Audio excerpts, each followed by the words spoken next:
Welcome to Navigating Your 20s. I'm your host, Jess Hugo, and I am so excited to have you here. I'm an online personal trainer and nutritionist, but honestly, underneath it all, I am just a girl who is struggling, thriving, and surviving somehow all at once. So if this is you, you are not alone. If you want all the juicy tea on what it's like to be a girl navigating her 20s, I'm talking relationships, health, fitness, social life, work, and everything in between, then you're in the right place. Good morning, queens. We have such a juicy conversation today.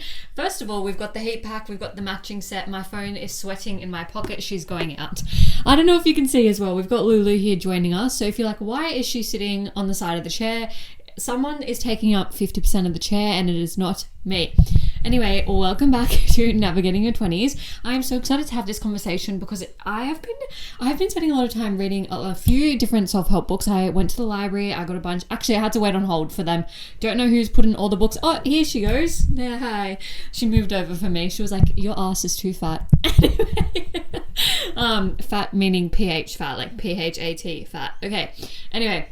Don't know who the hell in the Hills District is taking all of the self-help books, but I had to sit on hold for a little while first and foremost, and then I finally got them, and I got one about mind-gut connection, which I'm so excited to talk more on once I get to it. But right now, I'm kind of looking into and reading into like why we're so stuck and why we always self-sabotage and we never want to do the work. And when I was like reading about this, I was like, I have never heard of this, but equally I know the reason why.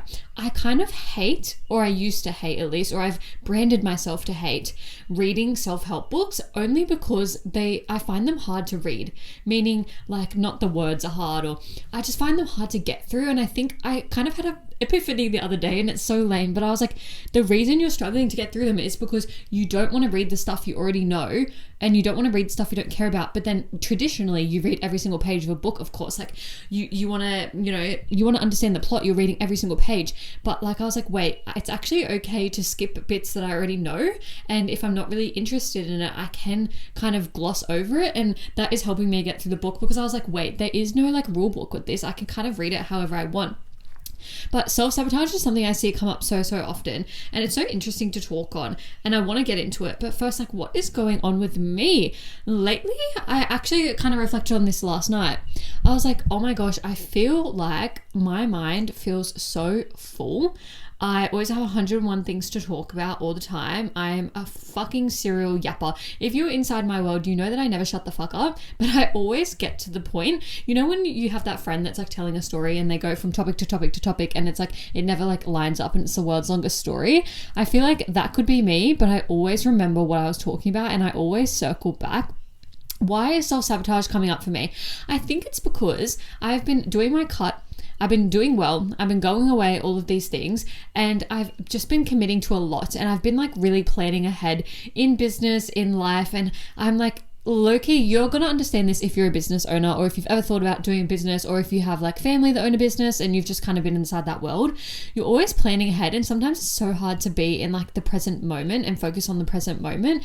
And some days I feel like I am chasing my tail trying to get everything done, and it's so easy to just write this long ass to-do list and never actually get it done. Like you could just write this whole to-do list and you're like, cool, I've written my to-do list, I'm done. But really like you never actually get through the to-do list, or that really like pressing task just sits there and sits there and sits there and you never get to it, and you just feel stuck. It's always in the back of your mind. You're like, oh my God, I have to tick this thing off. I've got to do this thing. And you just never get back to it. Even literally a week ago, I was brainstorming this new offer, new idea. That's all I can say. And then I was thinking about it so much because I'm like really passionate about it, and it was like such a good brainstorm, like a 45-minute like boom, boom, boom, boom. And I had like literally 15 things to look into before I even kind of went ahead with having a conversation and seeing who would be interested in whatever. And then I was like, oh my God, like that is crazy. There is so much on the to-do list. Like, how am I going to get all this done? And because I'd have to like connect with other people, rely on other people, ask other people. And I was like, oh my God, like that's insane. And then every day kept going into the next. And I remember on like Thursday or maybe Friday, or like I didn't know what day it was. And I was like, oh my God, like Emily's going to ask me what progress I've made since we've last chatted, and I'm going to say nothing, because I have just thought about it and thought about it and thought about it, and it's been 3 days at this point and I still haven't done anything that I said I would do. And I was like, why is this happening? I'm so passionate about it and I really like actually want to do the thing, but I'm not doing it. And it made me like, it was like, whoa. I was like, this is like what everyone says about their weight loss. They really want to lose the weight. They really want to commit to the goals. They're so passionate about whatever they're working towards, and then they just can't get themselves motivated, quote unquote, motivated to go do the steps, motivated to get into the gym and do that session, like, but they really want to lose the weight and they hate what they see in the mirror and they're so passionate. And I'm like, this is what I'm doing, but like with a different thing, not weight loss, obviously. But obviously I thought about this as well because I've been doing my deficit, but also it's like Easter season, you know, so there's all these chockies everywhere. Fuck, I froth an Easter chocky, but let's be real, they're so hard to fit into a deficit. I've literally been saying to the Tone and Trendy girls, okay, well, the ones that are in deficits, because not all my clients are obviously in deficits, I was like, okay, for the deficit girlies, we're going to have a high day or a high weekend depending what's going on with you and your family, so we can actually fit them in. I don't want to talk about the calories on them. I'm not that type of coach. I'm the type of coach that says, okay, eat it, but don't just bed rot and feel like shit and feel guilty and tear yourself apart. You're going to eat it and you're going to use that as fuel for your session. Not, oh my God, working out to burn off the calories, but to actually feel like, if I ate a whole chocolate bunny, I think I could hit a PB after. Like, that type of fuel is what I'm talking about. So when I talk about this, like, yes, I'm going to say, yes, it has obviously so much shit in it. We already know that. We already know that it's high.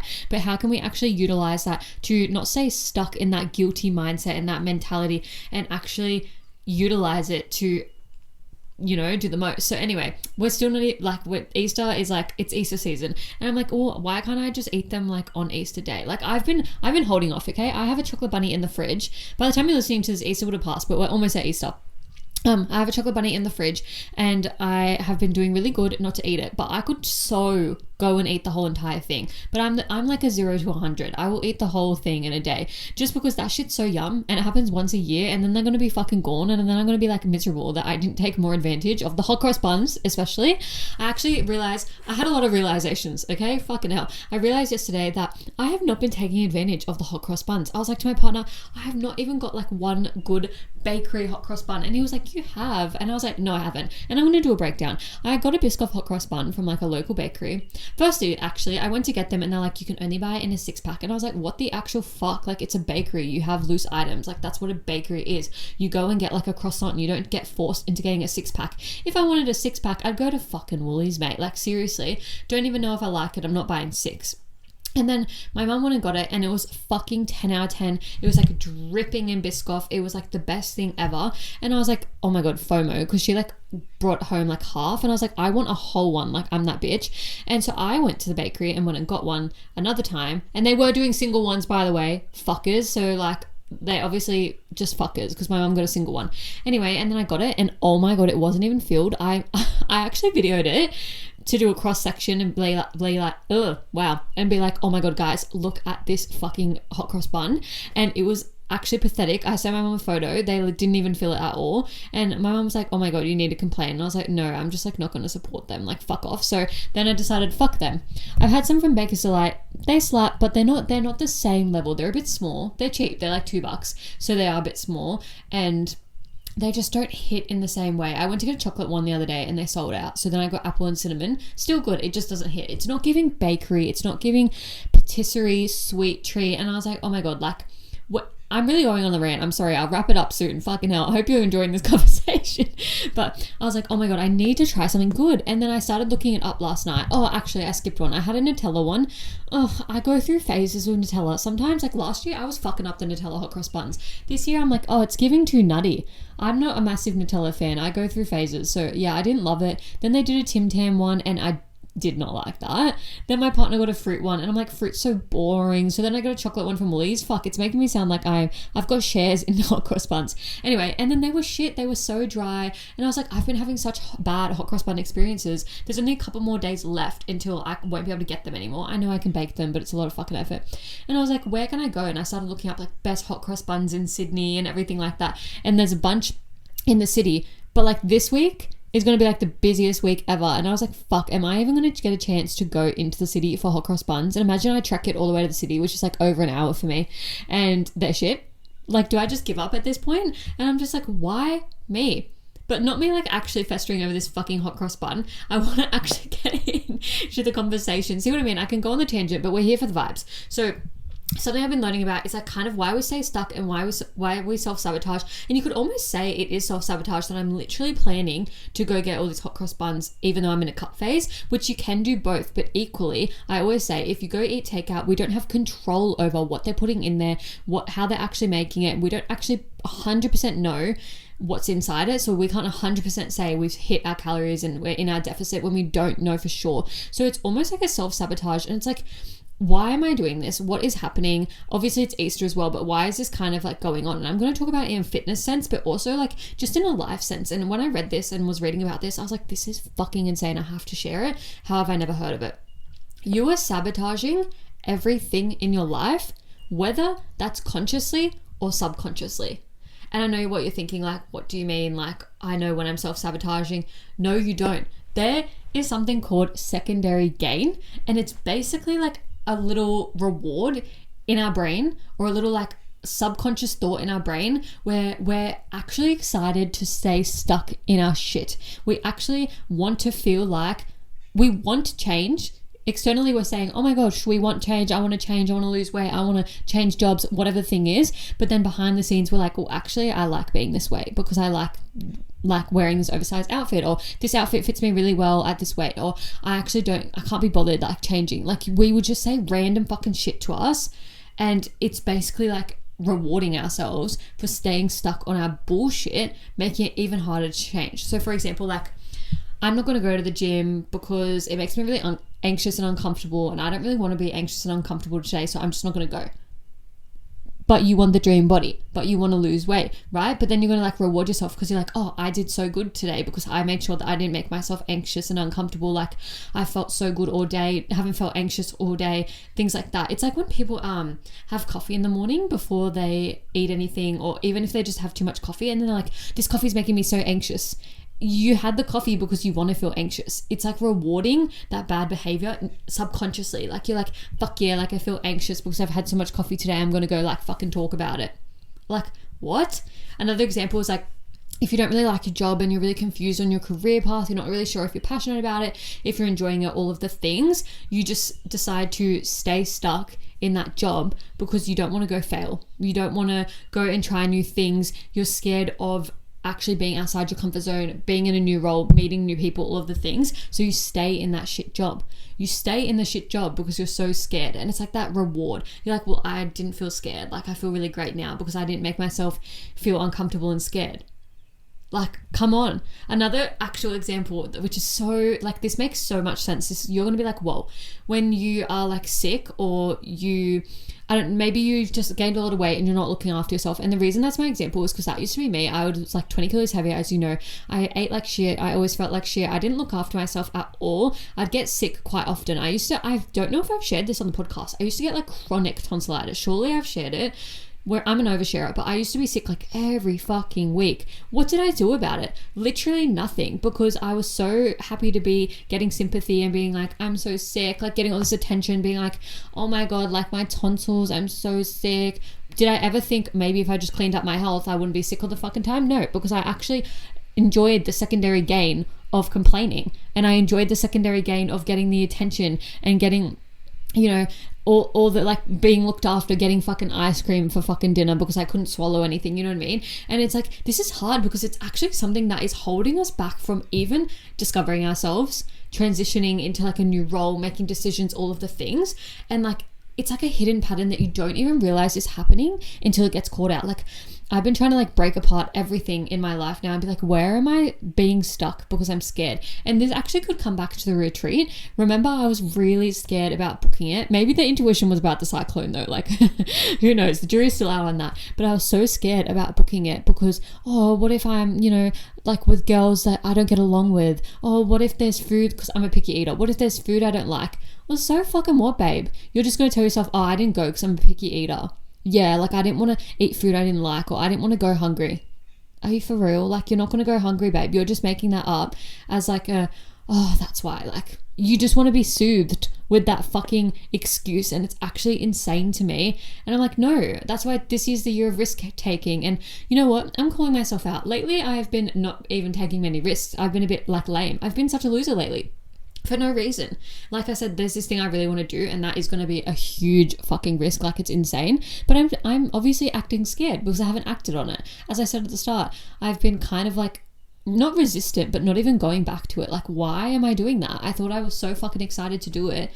Why am I doing it? Because I want to, like, it's keeping me stuck in the safe zone. So let's talk about, like, how does secondary gain actually shape your identity, navigating your 20s, what actually happens in your day-to-day life. There's 5 ways it does, and I'm going to give you examples as well of how it kind of has happened in my life and how I've kind of like noticed it and what I'm planning to shift. When I say planning, it's because obviously this is like, I'm only just bringing this thought to you. It's just provoking a thought now. You're not going to be able to action this and transform everything in your life, but what can you take away from this? And with my examples, think, okay, how can I move forward? How can I implement this? Like, you know, and also I think as well, with this, you're probably thinking, whoa, like I do this and I didn't even realize I was doing this. That's like a lot to realize. And then to kind of break it down and really rip apart, you know, your life, your relationship with money, your relationship with food, yourself, all of the things, it can be a lot at once. So I'm going to go through these, give examples, but know if you are like getting called out on every single one of them, you're not fucking alone, because I do this same exact shit. So these patterns can happen really quietly. You probably won't even realize they're happening. And then you're going to realize there's so much leaky shit happening in your life at the moment. So secondary gain keeps you stuck in the safe zone. So what is actually the safe zone? First of all, it's inside your comfort zone, but not just inside your comfort zone, but like in an introverted way. So I am very introverted, and I know that if I had the choice, I would stay in my bed all day. I have sometimes not left my house for multiple days. Obviously I work from home, clients come to me, I work on my laptop. I don't really necessarily need to leave my house.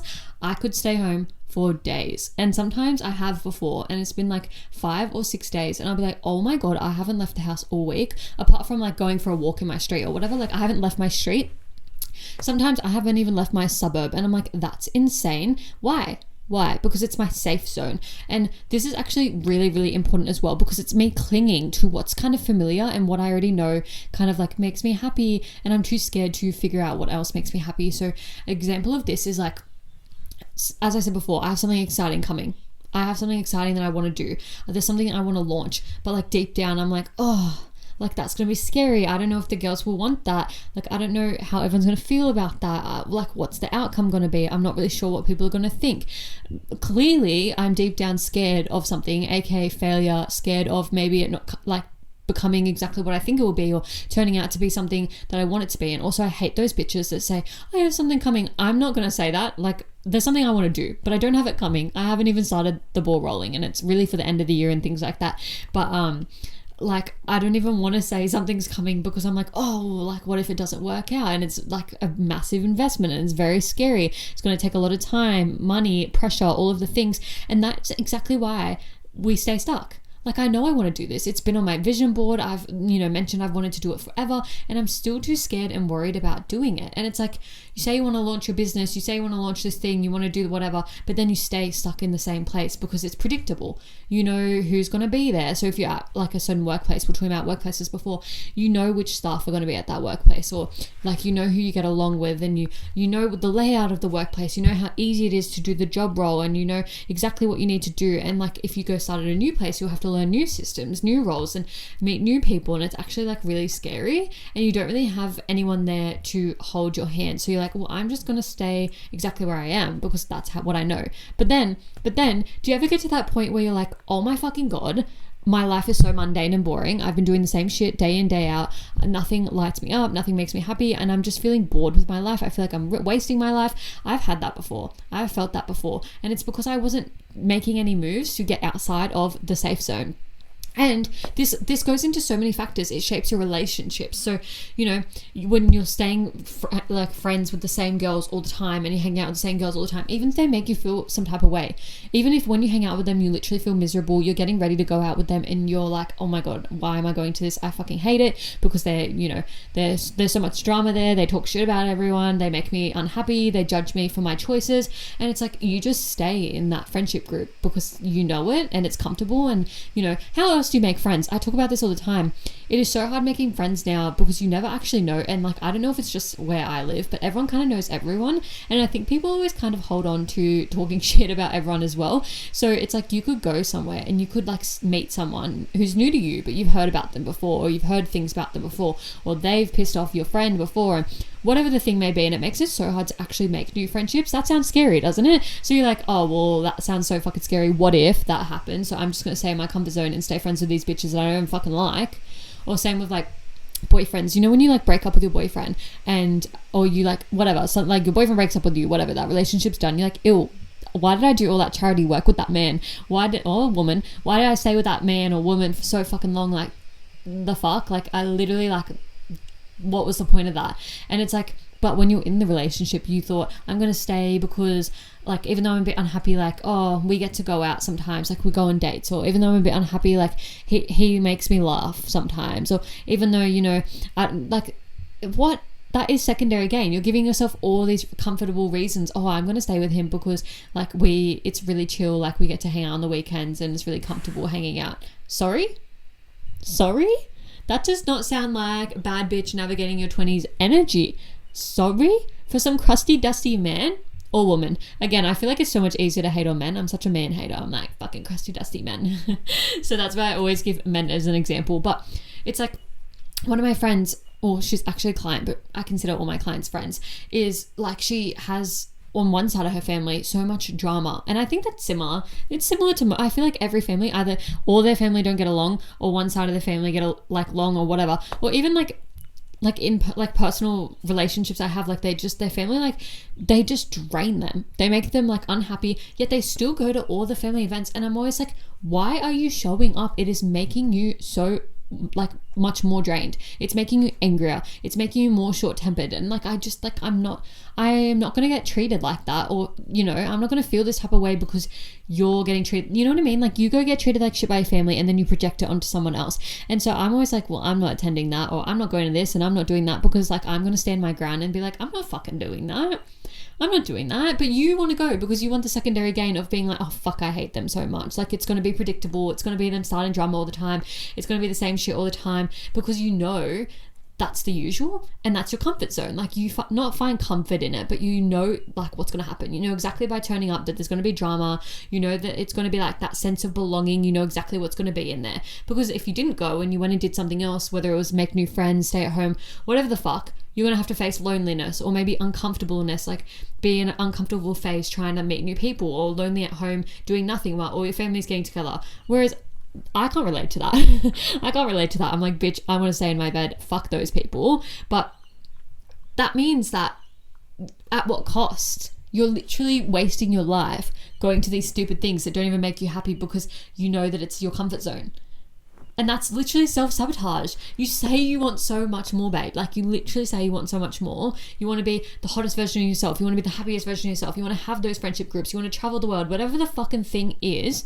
But you never even go all in on that. And you never actually explore what lights you up and makes you happy, because you're like, oh no, I'm going to stay in my comfort zone and go to this family event to make everyone happy. But it's not making you happy. Why is everyone else's happiness before your own?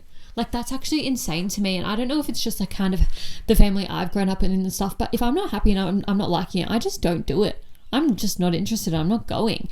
And this stems into so many parts of your life. Your money mindset, which I know I've talked about a bit, but you know, you might avoid saving or you might avoid spending your money. You can be on either sides of those, like the spectrum of that, because there's some of us that really gatekeep all our money and we're like, oh, I need to save, even though you have fuck tons of savings. And then there's some of us that are like spending all our money and like going into debt and like just tapping our card with ease. But you always feel some type of way because you tie everything, your identity, fear, scarcity, comfort zone, everything to money.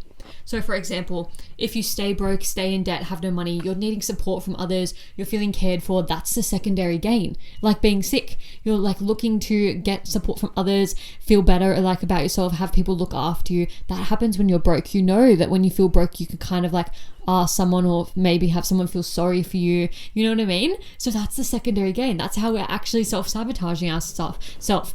Or if you're like making too much. Oh, the dog just jumped off. Yeah, I'm sick of you too, bestie. Like, finally, I can sit on this seat for real. If you're making too much money, then there's this guilt that people are going to want money from you, or then people do try to start guilt tripping you and make you feel like you have to lend money to people. And it's like, whoa, it's insane. This also kind of goes into our health and fitness goals. It's like when you really want to invest in a coach or in a supplement or whatever it may be, and then you go in, you apply with the coach, or you go to the website, you add it to your cart, whatever the thing is, and you're about to do it, and then you're like, oh, the money. Oh, that means that's not, oh, the money to me. That's, oh, I'm really scared and I'm just going to stay in my comfort zone and I'm not going to change. And then I'm going to bitch and moan about my lack of changes. And I'm going to spend the whole of 2025 exactly how I did in 2024 and 2023 because I'm so scared to hand over my money. Meanwhile, the girl that you look up to, the girl on the internet with the big bunda that you're obsessed with the toned physique, with the abs, she is investing. She has no shame. She taps her card because it's important to her. And she doesn't want the secondary gain of, oh, thank God I saved that $80 or whatever it is. Thank God. I'm sure that's going to make you feel real good when you're reflecting and looking in the mirror. And if you're feeling like, oh my God, that was so savage, it's so fucking true though. Because comfort zone wise, we're going to be like, oh, well, I still have the $80. And then that night we can't fall asleep. We're sitting up in bed, we're tossing and turning because we feel so fucking shit about ourselves and our body. And it's like this revolving door because you enjoy the secondary gain of the excuses and the reasoning and the subconscious belief of like, it's fine. Like, at least I have my $80. No, bitch. You're going to go spend that out with drinks and your friends anyway. You're going to go spend that out self-sabotaging when you feel like shit anyway. You're going to go buy a couple of Ben & Jerry's tubs. You're going to go out, get drinks with the girls. And that $80 that you could have put in towards that coaching, you literally just spent.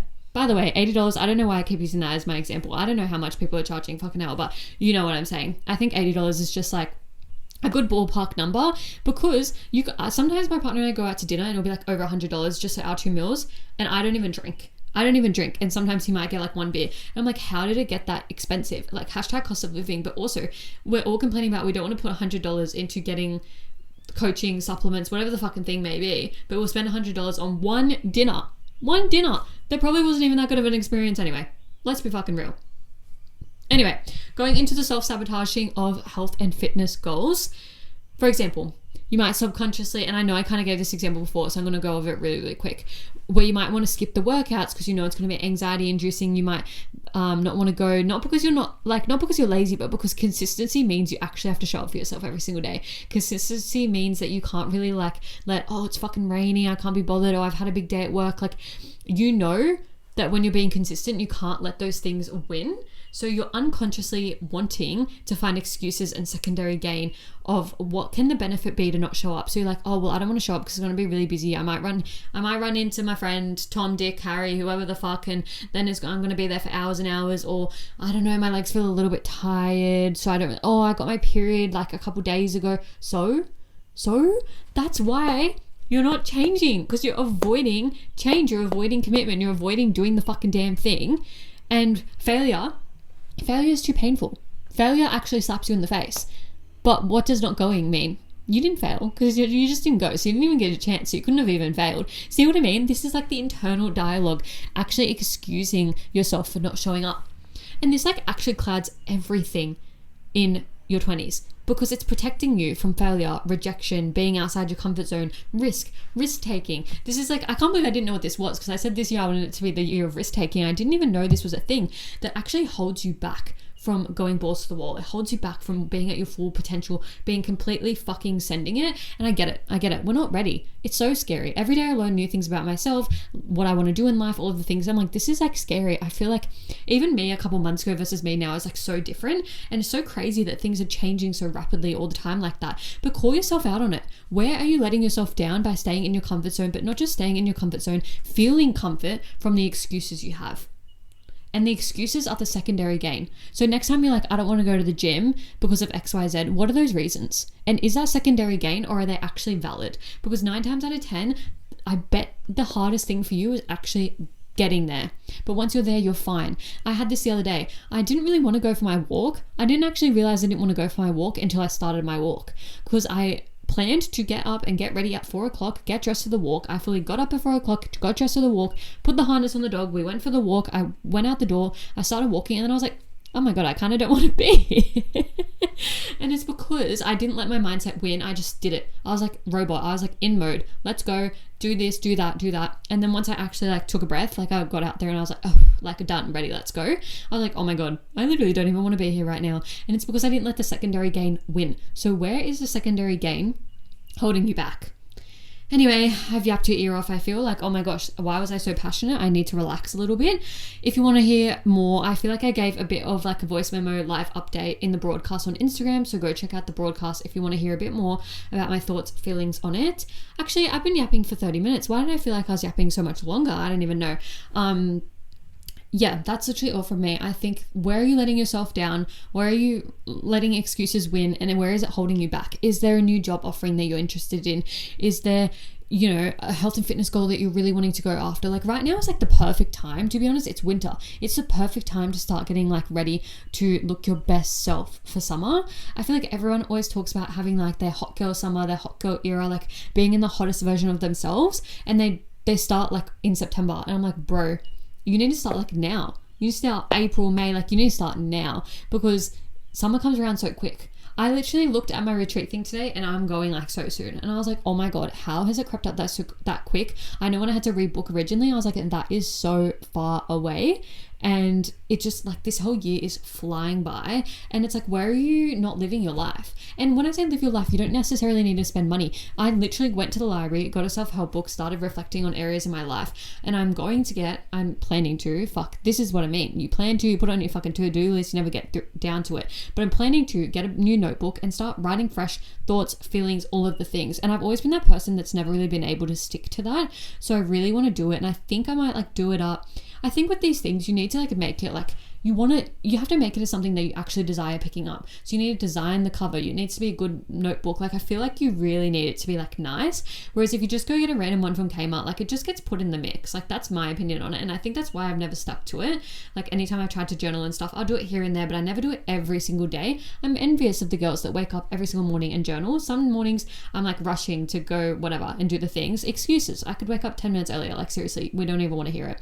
But I think I should go and get a new journal and like actually design it and make it so easily accessible. Like keep it on my bedside table so I just pick it up and go. Like no fucking excuses. See what I mean? I just gave you a live example of secondary gain. Oh, like the effort to go get it. Oh, that came up one. It's too hard. I have to. No, just fucking do it. Yes, it's a little bit of effort, but it will pay off so easily. I would love to do that. I think I'm going to do that. See what I mean? You're getting internal dialogue right now. Anyway, that is all from me. If you have any questions or any revelations, if this was like, well, what the fuck? Because when I was reading this, I was like, well, what the fuck? DM me. Let me know. Success or Jess on Instagram. Let me know what you took away from this, where you're finding secondary gain in your day-to-day life, and how it's holding you back from friendships changing, careers changing, or just self-sabotaging yourself in the health and fitness realm. Who knows? That is all from me, and I will talk to you all so soon. Mwah. That's a wrap on another episode of Navigating Your 20s. Thank you so much for joining me and taking the time to listen. If you enjoyed the conversation, vibes, and got something out of today, please feel free to send me a DM with any key takeaways and feedback, or share on your socials and tag me so we can connect. If you liked today's episode and you're wanting more from me, you can find me on all socials at success.withjess.